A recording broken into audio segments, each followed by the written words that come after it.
Assalamualaikum warahmatullahi wabarakatuh. Perkenalkan, nama saya Muhammad Fikri Ikhwanul Hakim, absen 20, perwakilan dari kelompok sosial sekunder yang akan menjelaskan tentang klasifikasi menurut Charles Hakoly.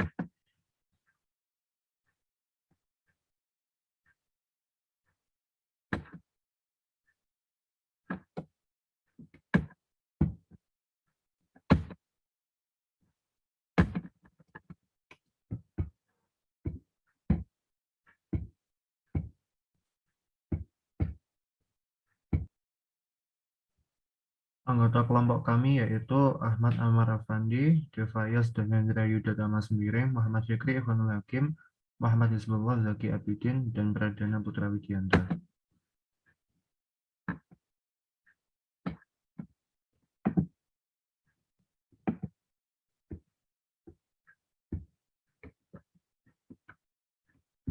Kelompok sosial sekunder. Pengertian kelompok sekunder yaitu kelompok berskala besar yang di mana anggotanya tidak saling akrab, saling memiliki hubungan formal, namun memiliki tujuan bersama yang ingin dicapai oleh kelompok tersebut.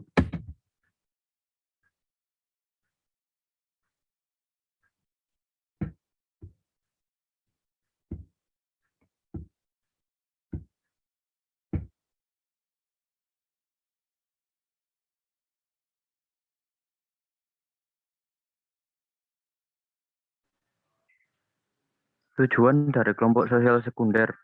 Kelompok sekunder bertujuan mencapai suatu tujuan tertentu, sehingga kelompok tersebut lebih mempunyai peran sebagai sarana, bukan hanya tujuan. Kelompok ini sifatnya formal, impersonal, parsial, dan didasari pada pemanfaatan kelompok saja.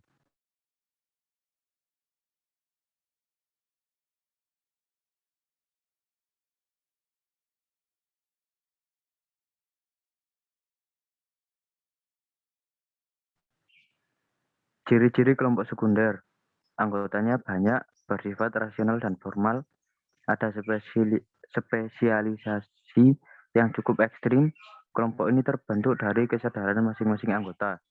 Hubungan antar anggota dibangun berdasarkan asas manfaat, kepentingan, dan tujuan. Suatu kelompok, khususnya sekunder, tentunya membicarakan bagaimana kelompok sosial itu dapat berkembang.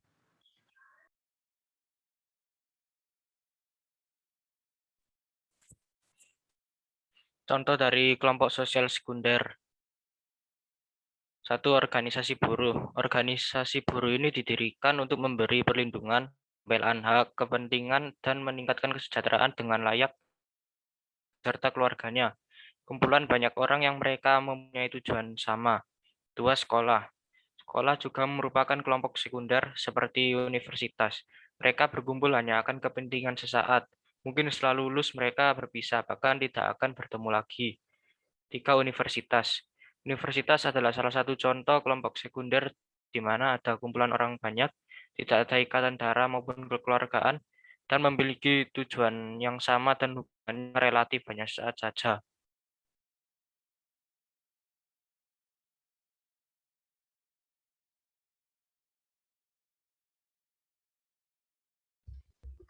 Perbedaan antara kelompok sekunder dan primer. Sekunder. 1.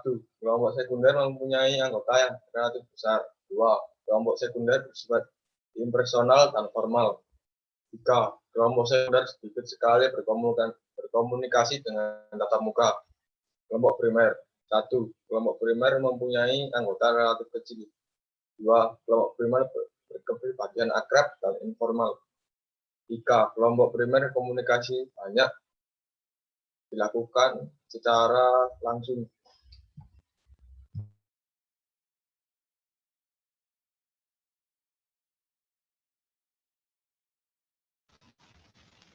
Kesimpulan.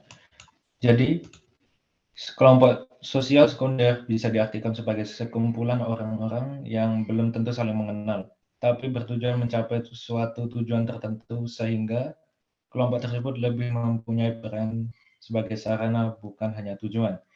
Kelompok ini sifatnya formal, impersonal, parsial, dan didasari pada pemanfaatan kelompok saja.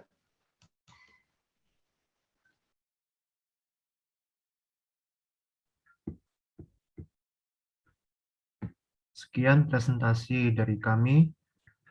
Wassalamualaikum warahmatullahi wabarakatuh.